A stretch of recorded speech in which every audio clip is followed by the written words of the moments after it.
அமெரிக்க வாழ் தமிழ் மக்களே, உங்கள் அனைவருக்கும் எனது மாவீரர் நாள் வாழ்த்துக்கள். மாவீரர்கள் மாபெரும் கனவு என்பது தமிழீழ தாயகம். அந்த தமிழீழ தாயகத்தை அடையும் நோக்கில் உலகத்தமிழ் அமைப்பு இந்த மாவீரர் நாள் விழாவை மிகச்சிறந்த முறையில் கொண்டாடி கொண்டுள்ளது. அதற்காக உலகத்தமிழ் அமைப்புக்கு எனது மகிழ்ச்சியும் நன்றியையும் தெரிவித்துக் கொள்கிறேன். கடந்த காலத்தை அறிந்து கொள்வதன் மூலமே நிகழ்காலத்தை புரிந்து கொள்ளவும் எதிர்காலத்தை கட்டமைக்கவும் முடியும். நம்ம தமிழ் சமூகமானது 5000 ஆண்டுகள் பழமையான ஒரு தொன்மையான சமூகம். பண்டைய உலகின் நாகரிகங்கள் அனைத்தும் வெண்கல கால நாகரிகமாக இருந்தபோது நமது தமிழ் சமூகம் 5000 ஆண்டுகளுக்கு முன்பே ஒரு இரும்பு கால நாகரிகமாக இருந்துள்ளது. உலகத்தில் முதலாக இரும்பு பொருட்களை உற்பத்தி செய்தவர்களாகவும் இரும்பு தொழில்நுட்பத்தை உலகத்திற்கு வழங்கியவர்களாகவும் தமிழ் சமூகம்தான் இருந்துள்ளது. இதனை சிவகலை அகழாய்வு உறுதி செய்துள்ளது. ஆதிச்சநல்லூர் அகழாய்வு 3500 வருடங்களுக்கு முன்பே ஒரு தொழில்துறை நகராக இருந்துள்ளது என்பதை எடுத்து காட்டுகிறது.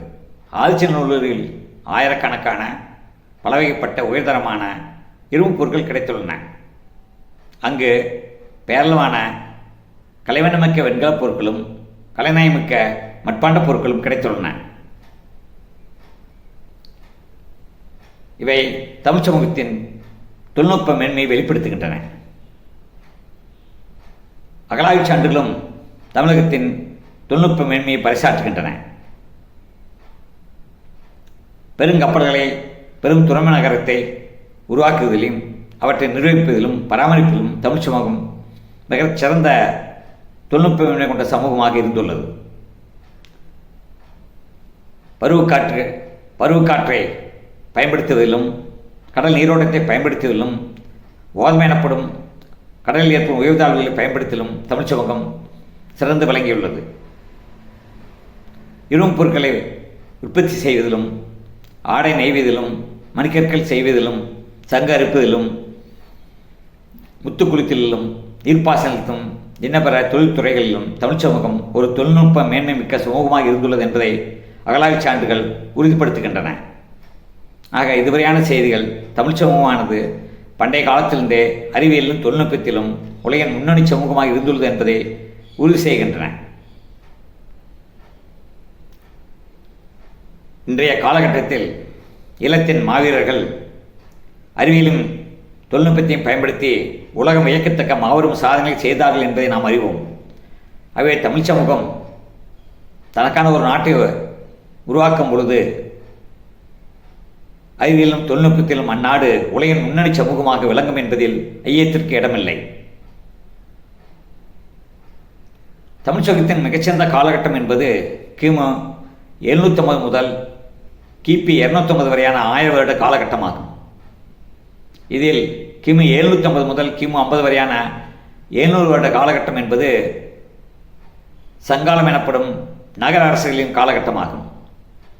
கிமு 50 முதல் கிபி 250 வரையான 300 வருட காலகட்டம் என்பது சங்க மறிவு காலம் எனப்படும் பேரரசுகளின் காலகட்டமாகும். இந்த சங்க காலத்தில் தமிழ் சமூகம் அறம் சார்ந்த வாழ்வை அடிப்படையாக கொண்டு வாழ்ந்து கொண்டிருந்த சமூகம். இந்த சங்க காலத்தில் தான் உலகின் புகழ்பெற்ற சங்க இலக்கியங்கள் தோன்றின. யாதும் ஊரே யாவரும் கேளீர் என தொடங்கி மாட்சியில் பெரியோரை வியத்தல் மேலமே சிறியோரை இகழ்தல் அதனிலும் எனமே என முடியும் கணியன் பூங்குன்றாரின் பாடல்கள் போன்று நூற்றுக்கணக்கான பாடல்கள் சங்க இலக்கியங்கள் உள்ளன. அவை அறம் சார்ந்த விளிமயங்களை அரசார்ந்த கருத்துக்களை நமக்கு மட்டுமல்ல உலக சமூகம் முழுமைக்கும் எடுத்து கூறியுள்ளன. அதனால்தான் உலக சமூகம் தமிழ் செவ்வியல் இலக்கியங்களை புகழ்ந்து பாராட்டுகிறது. நம்ம தமிழ் சமூகம் மிக பண்டைய காலத்திலேயே மொழி அடையாளத்தை கொண்ட சமூகமாக இருந்துள்ளது. ஒரு சமூகம் அறிவியல் தொழில்நுட்பத்தில் வளர்ச்சியடைந்து உற்பத்தி பெருகி சந்தை விரிவடைந்து உலகளாவிய அளவில் வணிகம் நடைபெற்று வணிக முதலாளித்துவக்கான கூறுகள் உருவாக தொடங்கும் பொழுதுதான் அந்த சமூகம் தன்னை மொழியால் அடையாளப்படுத்திக் கொள்ளும். நம்ம தமிழ் சமூகம் 2500 ஆண்டுகளுக்கு முன்பே தன்னை மொழியால் அடையாளப்படுத்திக் கொண்ட சமூகம். உலகில் கிரேக்கர்கள், சீனர்கள், பாரசீகர்கள், தமிழர்கள் ஆகிய 4 சமூகங்கள் மட்டுமே தங்களை மொழியால் அடையாளப்படுத்திக் கொண்ட சமூகமாகும். தங்களை மொழியால் அடையாளப்படுத்திக் கொண்ட சமூகங்கள் அவ்வளவு எளிதில் தங்கள் மொழியை விட்டுக் கொடுக்காது. சான்றாக பாரசீகத்தை எடுத்துக்கொண்டால் அது இன்றைய ஈரான். கிபி 700 வாக்கில் அரேபியர்கள் எகிப்திலிருந்து ஒவ்வொரு நாடாக பிடித்து கொண்டு வந்து ஈராக் வரையிலும் பல நாடுகளை கைப்பற்றி அவற்றை அரபு நாடுகளாக, அரபு பேசும் நாடுகளாக மாற்றிவிட்டனர். ஆனால் ஈரானை அவ்வாறு மாற்றியவில்லை. ஈரானில் அன்றும் பாரசீகம்தான் இருந்தது, இன்றும் பாரசீகம்தான் அதன் மொழியாக இருக்கிறது. காரணம், பாரசீகம் 2000 ஆண்டுகளுக்கு முன்பே தன்னை மொழியால் அடையாளப்படுத்திக் கொண்ட சமூகம். தமிழ் சமூகம் கலப்பர காலம் முதல் பல்வேறு பேரவைகளிலே சந்தித்த போதிலும் அது தனது மொழியை காப்பாற்றிக் கொண்டது. ஆகவே நம்ம தமிழ் சமூகம் எந்த சூழ்நிலையிலும் தனது மொழியை விட்டுக் கொடுக்காத ஒரு சமூகம் என்பதில் நாம் பெருமை அடையலாம்.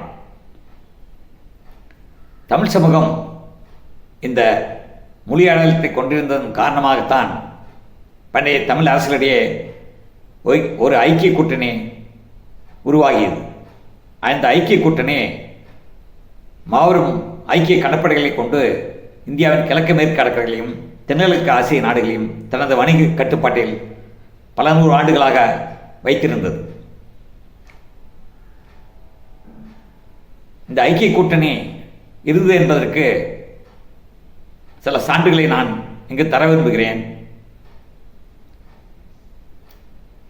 கலிங்க மன்னன் காரவேலன் கல்வெட்டு இதற்கு ஒரு சான்றாக விளங்குகிறது. இந்த கல்வெட்டு கிமு 2ஆம் நூற்றாண்டு எழுதப்பட்டது. இந்த கல்வெட்டு என்ன கூறுகிறது என்றால், 1300 ஆண்டுகளுக்கு முன்பே தமிழரசுகளிடையே ஒரு ஐக்கிய கூட்டணி இருந்து எனவும், அந்த தமிழரசுகள் தங்கள் ஐக்கிய கடற்படையை கொண்டு பித்துண்ட என்ற நகரத்தை தங்கள் பாதுகாப்பு அரணாக வைத்திருந்தார்கள் எனவும் அந்த கல்வெட்டு நமக்கு தெரிவிக்கிறது. ஆகவே அந்த கல்வெட்டு மூலம் தமிழரசுகள் ஐக்கிய கூட்டணி இருந்து என்பதையும், தமிழரசுகள் மிகப்பெரிய கடற்படையை கொண்டிருந்தனர் என்பதையும் நாம் அறிந்து கொள்ள முடிகிறது. மேலும் ஒரிசா ரிவ்யூ எனப்படும் ஒரு மாத இதழ் கலிங்கத்தில் இருந்த பண்டைய நகர் பட்டணம் என்ற தமிழ் பெயர்களை கொண்டிருந்தன என குறிப்பிடுகிறது. மேலும் குஜராத்திலும் பட்டணம் எனப்படும் நகரங்கள் இருந்துள்ளன. தமிழர்கள் கிழக்கு மேற்கு இந்தியாவை தனது வணிக கட்டுப்பாட்டில் கொண்டு வந்ததன் காரணமாகவே இது போன்ற ஒரு நிகழ்வுகள் ஏற்பட்டன எனலாம். தமிழரசுகளிடையே இந்த ஐக்கிய கூட்டணி இருக்கும் மிக முக்கிய காரணம், அடுத்தாக அன்று இந்தியாவில் வேறு எந்த ஒரு நாட்டிடமும் கடற்படைகள் இருக்கவில்லை. இது குறித்து வின்சென்ட் ஸ்மித் என்ற பேராசிரியர் மௌரிய பேரரசு காலத்தில் மௌரிய பேரரசிடம் எந்த கடற்படையும் இருக்கவில்லை என உறுதியுடன் தெரிவிக்கிறார். ஆனால் அதே சமயத்தில் தமிழரசுகள் பல நூற்றாண்டுகளாக மிகப்பெரிய கடற்படைகளை பராமரித்து வந்தனர் எனவும் அவர் கூறுகிறார். அவர் மட்டுமல்ல, Schoff, Kennedy, Warmington, P T. Srinivasa Iyengar, Neelan Sastri போன்ற ஆய்வாளர்களும் அதனை உறுதி செய்துள்ளனர். அதனால்தான் தமிழ் ஐக்கிய கூட்டணி மிகப்பெரும் கடற்படை கொண்டு இந்தியாவின் கிழக்கு மேற்கு கடற்கரைகளையும் தென்கிழக்கு ஆசிய நாடுகளையும் தனது வணிக கட்டுப்பாட்டில் வைத்திருந்தது எனலாம். தமிழ் ஐக்கிய கடற்படை அன்று தென்சீனாவிலிருந்து பாரசீகம் வரையான தெற்கு பிராந்தியம் முழுவதையும் ஆதிக்கமிக்க கடலாதிக்கமிக்க சமூகமாக தமிழ் சமூகம் திகழ வழிவகுத்தன. அடுத்தாக மாமுன்னார் தனது அகம் 31ஆம் பாடலில்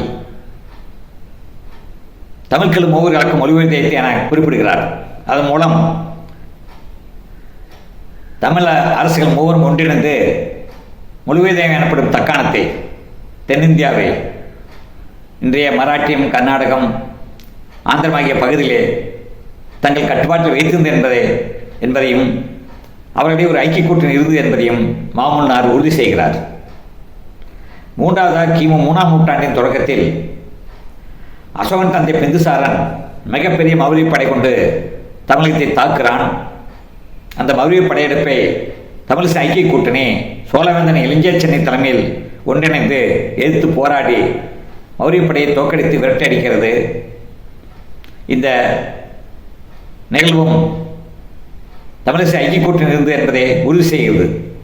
இந்த நிகழ்வு என்பது கிமு 5ஆம் நூற்றாண்டு வாக்கில் கிரேக்க நகரரசுகள் பாரசீக பேரரசை தோற்கடித்ததற்கு இணையான ஒரு நிகழ்வாகும். ஆக கலிங்க மன்னன் வெட்டிய அத்திகொம்பாக்கல் வெட்டும் மாமனாரின் அகமுப்பத்தனாம் பாடலும்